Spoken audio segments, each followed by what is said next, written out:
Hello friends, welcome to my channel Sheetal's kitchen Gujarati. Diwali નજીક આવી રહી છે ત્યારે બધાના જ ઘરમાં છે તે દિવાળીના અલગ અલગ પ્રકારના નાસ્તા બનતા હોય છે। તો આજે એમાંનો આપણે એક નાસ્તો બનાવીશું જે મિત્રો તો આજે આપણે બનાવવાના છીએ મસાલેદાર કાજુ પારા। શક્કરપારા તો આપણે બધા જ બનાવતા હોઈએ છીએ, પણ આ રીતના મસાલેદાર કાજુ પારા છે તે આજે આપણે અલગ જ રીતે બનાવવાના છીએ। અને મિત્રો શક્કરપારા કરતા ખાવામાં ખૂબ જ ટેસ્ટી લાગે છે અને ચા સાથે પણ આનો ટેસ્ટ છે તે ખૂબ જ સરસ લાગે છે। તો રેસીપી વિડીયો એન્ડ સુધી જરૂરથી જોજો। કાજુ પારા બનાવવા માટે આપણે સૌથી પહેલા મેંદો લઈ લીધો છે અને મેંદાને આપણે ચાળી લેવાનો છે। પેકેટ ફૂડ હોય છે આપણે ચાળીને જોઈને પછી જ યુઝ કરવાનો છે, કારણ કે ઘણીવાર પેકેટ ફૂડમાં પણ કંઈક નીકળતું હોય છે, એટલા માટે આપણે ખાસ ધ્યાનથી બનાવીશું। તો અહીંયા મેં મેંદો ચાળી લીધો છે અને કાજુ પારા છે તેને એકદમ ખસ્તા બનાવવા માટે અહીંયા મેં અડધો કપ જેટલો ઝીણો રવો ઉમેરી લીધો છે।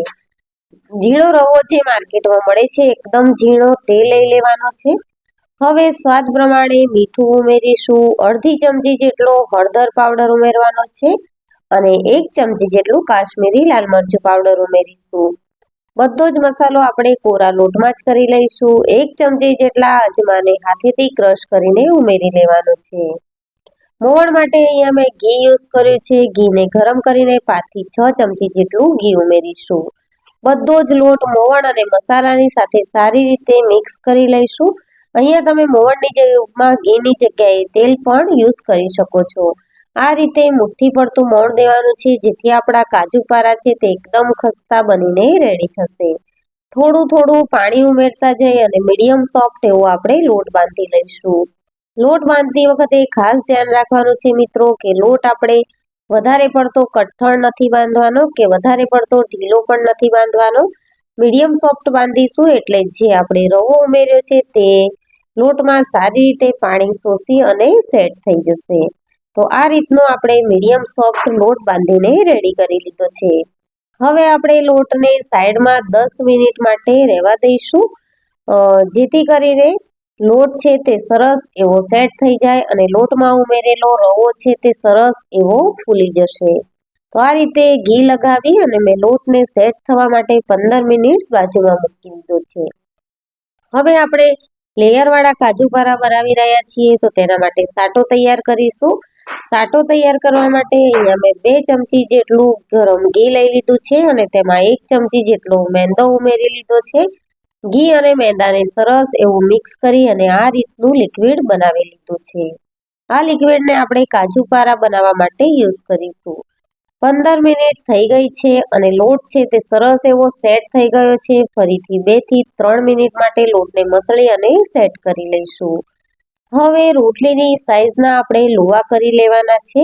તો જ્યારે આપણે કોઈ પણ નાસ્તો છે તે લેયર વાળો બનાવતા હોઈએ છીએ તો ધ્યાન રાખવાનું કે દરેક લેયર છે તે બને એટલું પતલું વણીને રેડી કરવાનું છે। તો એના માટે આપણે નાના નાના રોટલીની સાઈઝના લુવા લઈ લીધા છે, કારણ કે આપણે પાછળથી જ્યારે 2 થી 3 રોટલી ભેગી કરશું એટલે તેનું લેયર છે તે થીક બની જશે। તો અહીંયા હું રોટલીના લુવા કરી લીધા છે અને હવે હું રોટલી કરી વણી લઈશ। તો મિત્રો લોટ થોડો આપણો કઠણ છે, તો સાઈડ તૂટે તેની ચિંતા નથી કરવાની। આપણે જ્યાં જ્યાં ક્રેક્સ આવશે ત્યાં આંગળીની મદદથી તેને ઠીક કરી લઈશું। આ રીતની બધી જ રોટલી છે તે બનાવીને રેડી કરી લેવાની છે એક સાથે, એટલે જે કાજુ પારા છે તે આપણે ફટાફટથી બનાવી શકીશું। તો અહીંયા મેં એક જ સાઈઝની 6 થી 7 જેટલી રોટલી બનાવી લીધી છે અને હવે આપણે જે તૈયાર કરેલો સાટો છે તે રોટલી ઉપર લગાવી લઈશું। તો મિત્રો થોડી થોડી ઠંડી આવી ગઈ છે, તો અહીંયા તમે જોઈ શકો છો કે ઘી છે તે ઠરી ગયું છે। તો આ સાટો આપણને પરફેક્ટ એવો કામ લાગશે, કારણ કે સરસ રીતે રોટલીમાં ચીપકી રહેશે અને વણતા ટાઈમે પણ તે સ્પ્રેડ નહીં થાય।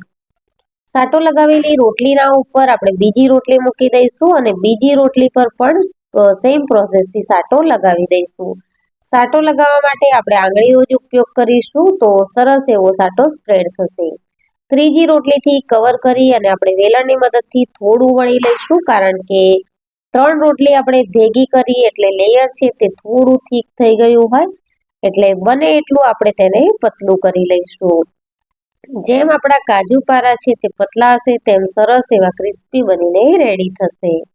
અને લેયર તો આપણે રોટલી ભેગી કરી વચ્ચે સાટો લગાવ્યો છે એટલે સરસ એવા લેયર બનવાના છે.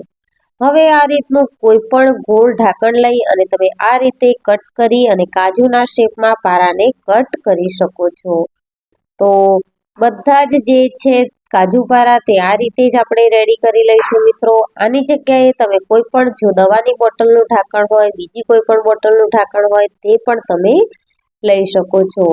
ફટાફટથી થઈ જતી આ પ્રોસેસ છે મિત્રો. અને આ કાજુ પારા છે તે કટ કરવાની ખરેખર મજા આવે છે. એકવાર તમે જરૂરથી ટ્રાય કરજો.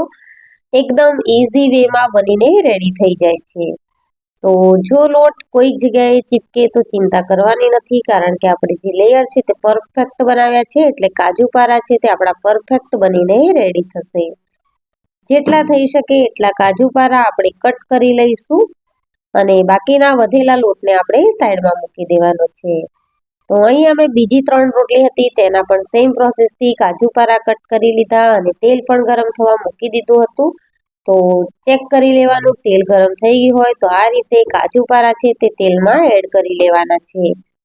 બધા જ કાજુ પારા છે તે મેં તેલમાં એડ કરી લીધા છે અને તમે જોઈ શકો છો કે તેલમાં કાજુ પારા જેમ જેમ તળાય છે તેમ તેમ તેના લેયર્સ છે તે સરસ એવા ખુલતા જાય છે. પેશન્સ રાખીને આપણે કાજુ પારાને તળવાના છે, કારણ કે 2 થી 3 લેયર બનાવ્યા હોવાથી અંદર સુધી તળાવવા ખૂબ જ જરૂરી છે.